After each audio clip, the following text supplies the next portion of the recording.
Pour marcher au mur comme Spider-Man, ils ont littéralement utilisé le même système qu'ils ont utilisé sur le film.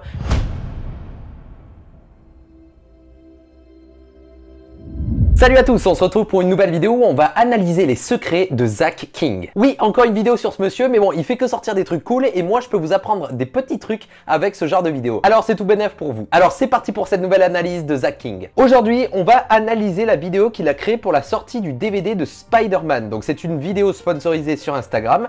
Et du coup, la réalisation de cette vidéo est juste folle. Dans cette vidéo, on voit une bande d'amis qui sont en train de faire la fête. Et là, il y a Zach King qui va allumer le film et prendre place sur le plafond pour regarder le film dans sa tenue de Spider-Man. C'est génial, c'est super bien fait et je vais vous montrer tous les secrets.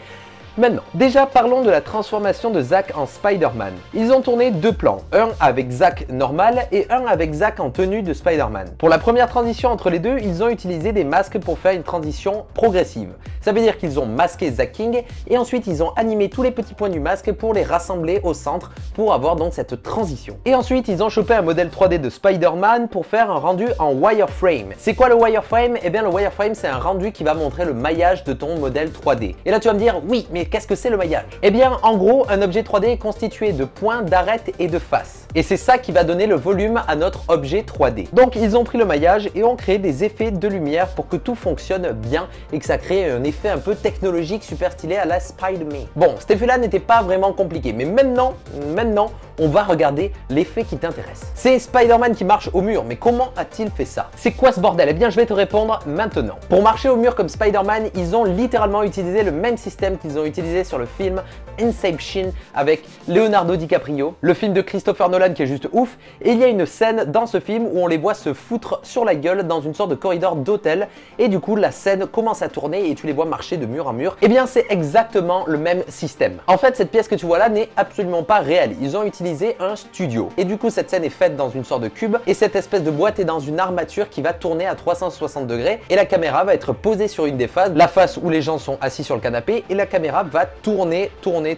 Et c'est comme ça qu'ils ont recréé donc cet effet-là de marcher sur les murs. Oui, ça paraît dingue comme technique, mais c'est exactement ça qu'ils ont fait. Donc ils l'ont pas fait à l'échelle Inception, c'est quelque chose de beaucoup plus petit. Mais pour faire ça, il faut déjà un budget monstre. Mais alors, comment ça fonctionne? Car là, même si la caméra tourne à 360 degrés avec l'environnement, les potes de Zach, eux, restent assis tranquilles sur le canapé. Ils ne sont pas attirés par la gravité qui les font tomber sur le plafond. Alors comment ça marche? Eh bien, ils ont tourné plusieurs plans. Le premier plan, c'est la bande qui regarde donc le film tranquillement. Ensuite, Zach qui marche normal.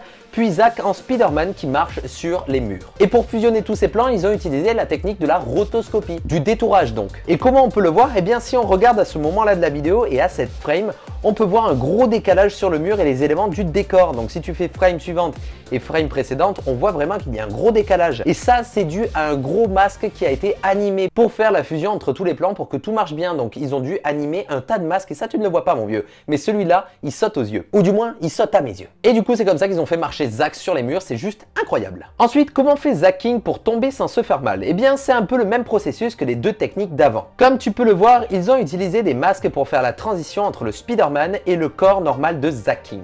Ensuite, ils ont rotoscopé Zach King et animé sa silhouette en train de tomber et faire des gestes en mode « Oh non, pas cool !» Et ensuite, c'est une vidéo de Zach King déjà au sol qui prend le relais. Donc c'est une fusion entre tout un tas de vidéos, cette vidéo. Beaucoup de vidéos, beaucoup de mots vidéo. Ah. Et pour ajouter un petit truc sympa, à l'impact, ils ont ajouté des popcorns qui sautent à cause de l'impact. Encore une fois, ils ont le sens du détail. Et pour faire des popcorns qui sont en train de sauter parce que tu tombes dessus, c'est très simple. J'ai essayé de le refaire avec 3ds Max et Tiflo. Tu as juste à prendre des modèles 3D de popcorn et ensuite les mettre dans Tiflo et leur mettre des paramètres physiques. Comme ça, ils sont émis à partir d'une source et ensuite ils viennent tomber.